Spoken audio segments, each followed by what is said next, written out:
Hi Cubs, it's me, Brown Bear. Before I get into the video, please follow my friend Tabia's Instagram page. She makes a really beautiful artwork that I use in a lot of my thumbnails. Please go check her out.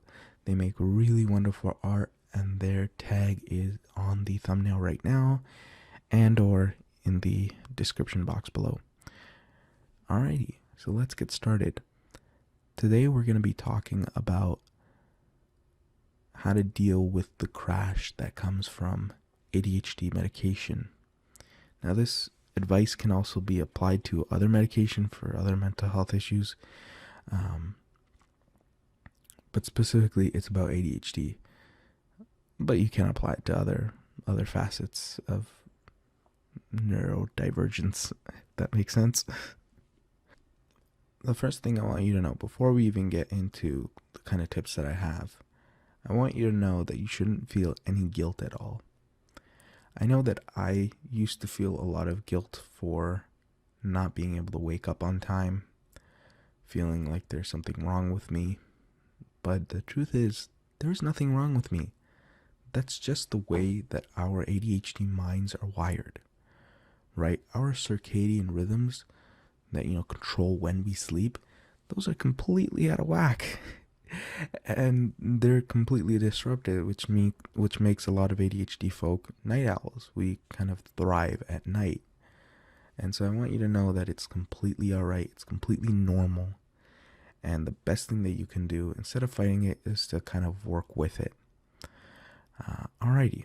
So, let's get started. The first tip that I would say is to make sure that you have a good breakfast. Make sure that you're eating properly. A lot of people don't eat properly, and a lot of stimulants also, or Vyvanse in particular, is prescribed for binge eating. And so you want to make sure that you're eating properly, because first of all, us ADHD folk, we're going to hyperfocus and we're not going to eat. So combine that with a medication that is also prescribed for binge eating, we're never going to eat throughout the day, right? So you want to make sure that you have a great breakfast, a nutritious breakfast. That's going to help you avoid the afternoon crash. And you want to make sure that you have little snacks throughout the day.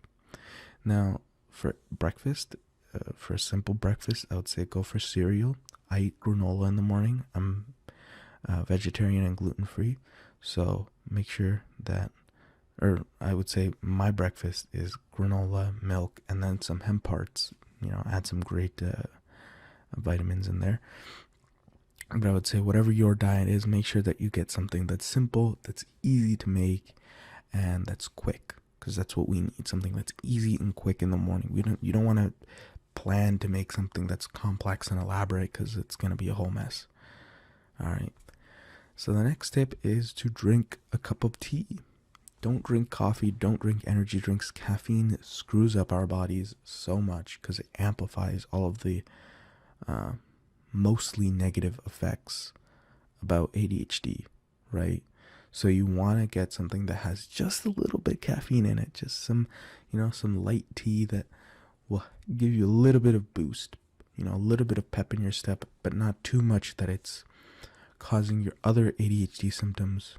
It's great if you drink coffee, but if it's bringing you up and giving you energy, but also amplifying negative ADHD aspects, that's not good. So just a little bit of tea. Now, another tip, go for a walk. That was my stomach, excuse me. It's very early in the morning. Go for a walk. Nature is really, really powerful. Really, really powerful. You should watch this video. It's by the YouTube channel Polygon, and it's this video by Brian David Gilbert on comparing the different ways. There's a really great video on the YouTube channel Polygon, and it's hosted by this guy Brian David Gilbert, really hilarious guy, and he made a video on comparing stamina levels, or how to gain the most stamina by using methods used in video games, right? So in video games, or in Minecraft, if you eat meat, or if you eat something, you get energy instantaneously. And then other forms of video games, you have to wear some sort of armor or whatever. I'm getting way too into this. It's a really great video. Just search up Stamina Polygon and you'll see it. Basically, the only time that he felt great was when he went for a walk. Right? So nature is really powerful in how it affects your body. So go for a little walk. I know it's winter, but even if you're just, in a 3-meter area where you can walk back and forth, that's going to be so much better than just not doing any exercise at all. Get a little bit of energy, get a little, pep in your step, get out in nature, breathe some fresh air, and I promise you it's going to be great. Now, another tip, music. Music can really energize you, can revitalize you. Music, and I'm going to sound like I'm part of Glee now, but music has the power to change your life. All right. The universe was created through music, through vibrations. That's what the Big Bang was. It was all vibrations. All right. So music can really affect you in so many different ways. So take advantage of music.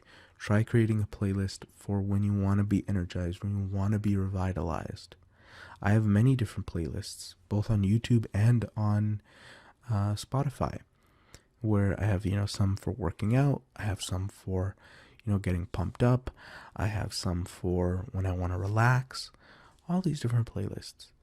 So make a playlist of the songs that you like. There are many playlists out there that you can download. There's also ADHD playlists that are really stimulating. They have a lot of different layers to that music, meaning there are many different instruments, really stimulate you very well. And yeah, so those are my tips for preventing an ADHD crash. I hope that you guys enjoyed the video, and I'll see you next week.